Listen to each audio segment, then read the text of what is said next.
Okay, good evening sa inyong lahat. Ah, ano nga ba yung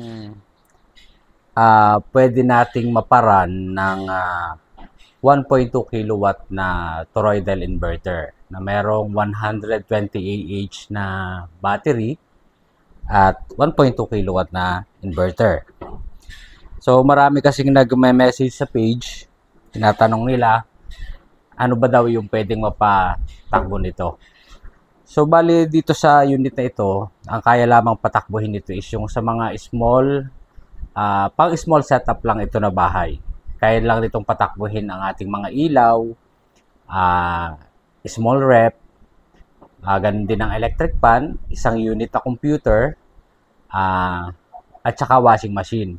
Pero tandaan po natin na hindi po natin pwedeng pagsabay-sabayin ang gamit, lalo na kung meron tayong rice cooker, hindi natin pwedeng pagsabayin kasi masyadong maliit yung capacity nito para mapatakbo niya ng sabay.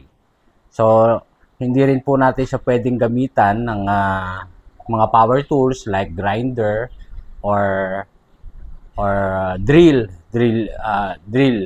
Pero ang drill naman pwede, kaya lamang sisiguraduhin lang natin na hindi siya kasabay na nagwa-washing machine ka or nagwa-washing machine ka.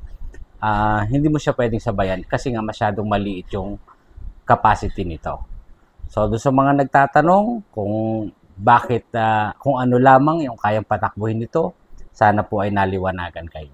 Salamat po.